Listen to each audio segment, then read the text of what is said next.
Hello viewers, this is VASISTA GAYATRI Academy. I am Dr. YVENUGOPAL. In this video, we will have a beautiful discussion on the preamble of the Constitution. It is often much talked about concept in Indian polity.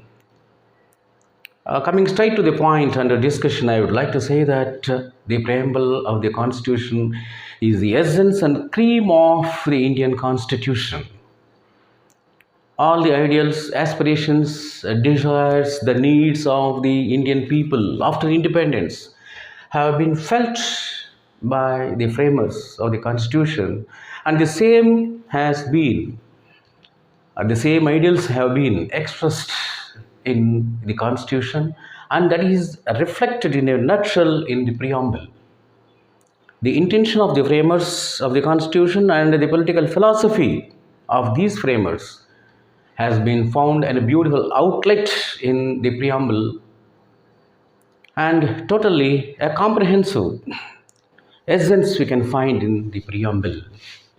And there has been a long-standing discussion regarding the aspect that whether it is preamble is a part of the Constitution or not.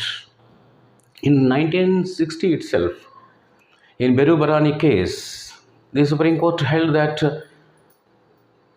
preamble is essential for understanding the Constitution. However, it is not the part of the Constitution. It was declared.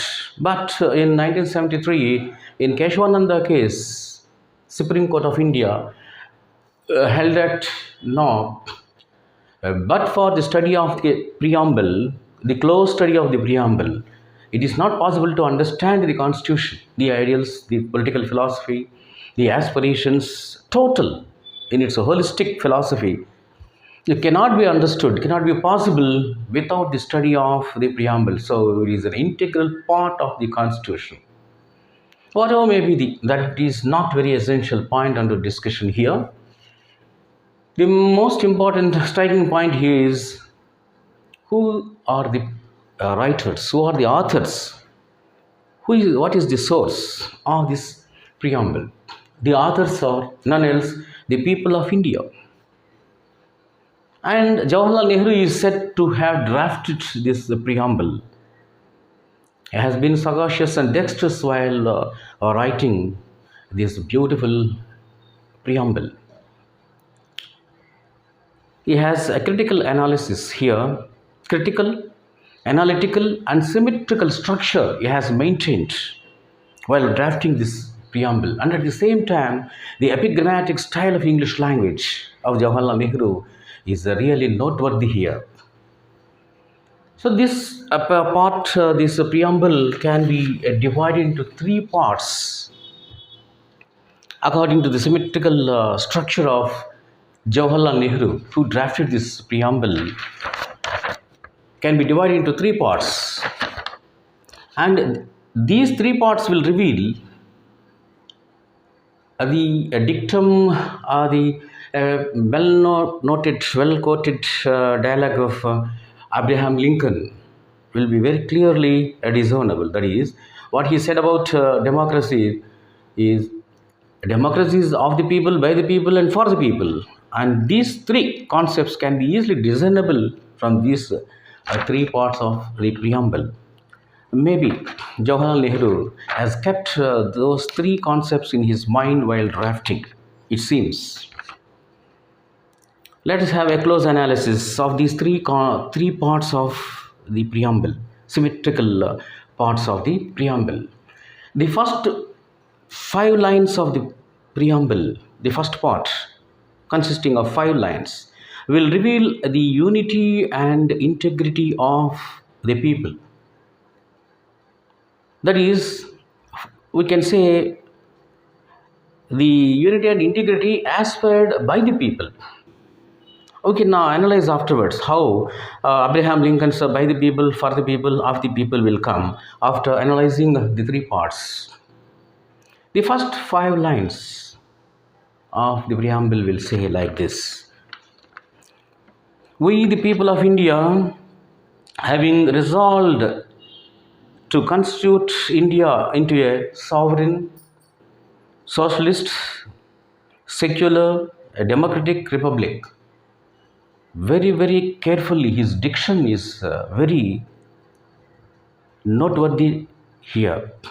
Diction means a selection of words. See what kind of a diction he has selected, Jawaharlal Nehru has selected here. Observe.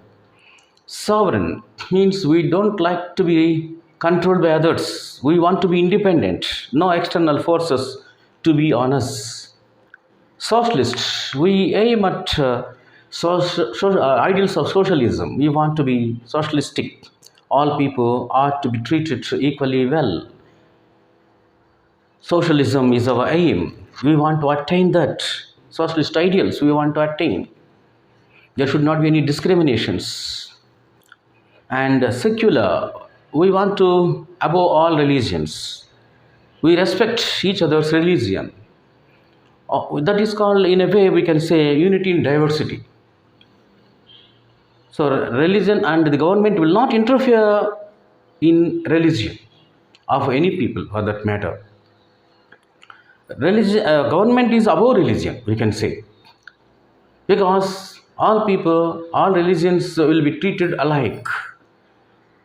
And democratic, we want to rule ourselves. We don't like to be ruled by others. We want to elect our own leaders to rule ourselves. And republic, even the head of the government or head of the country will be elected by the very people. So that is republic. So these ideals, these unity and integrity, this setup, the organization, governmental organization has been aspired by the people.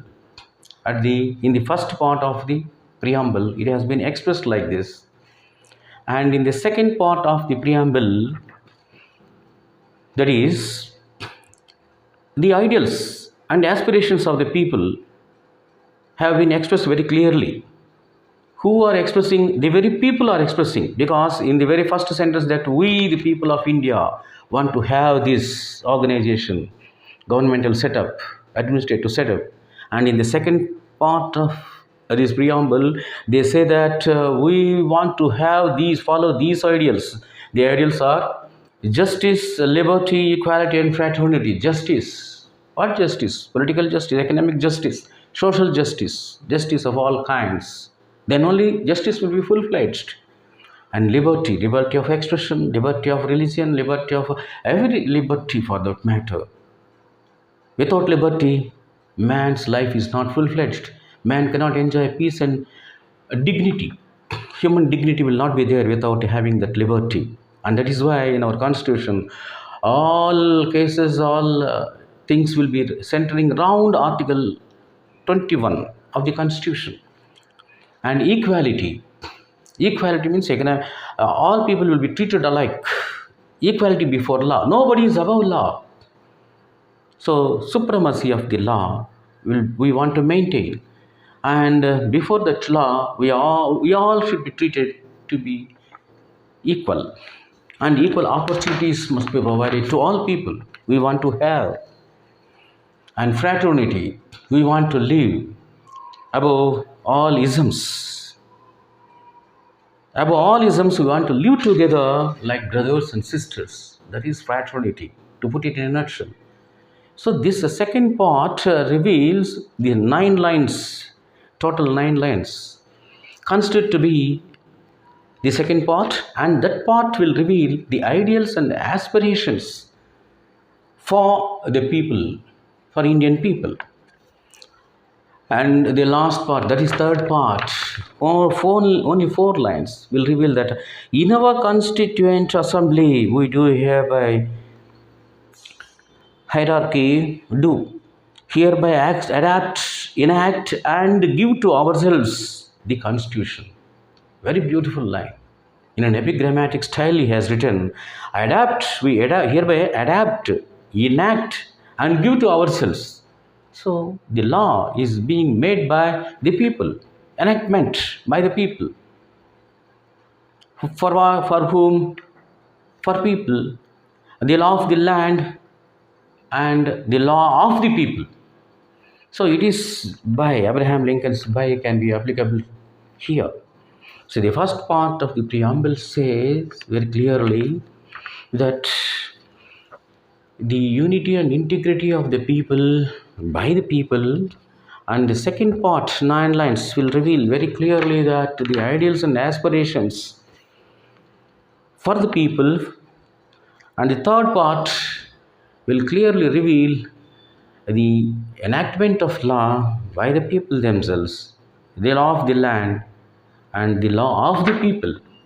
So the first part is democratic setup by the people. The second part, the ideals established or desired or aspired for the people, and the last part, the law of the land and the law of the people. So the ideals, the enactment of law of the people. So by the people, for the people, and of the people have been quite applicable here. Maybe Jawaharlal Nehru must have kept these ideals in his mind while drafting this beautiful, symmetrical preamble. So we can say that constitution, the preamble is a constitutional epic in miniature.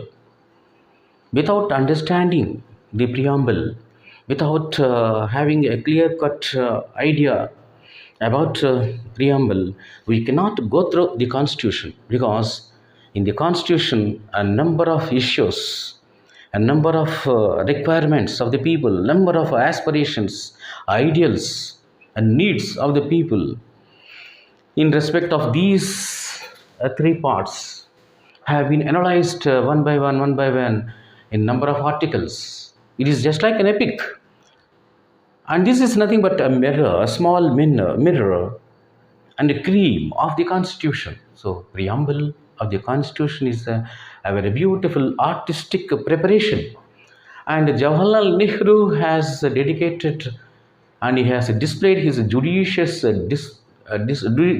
learning and a true spirit of democratic setup in the very preamble. He has paid a lot of attention also here while drafting this preamble. This is a small brief about the preamble of the Indian Constitution. Thank you for listening.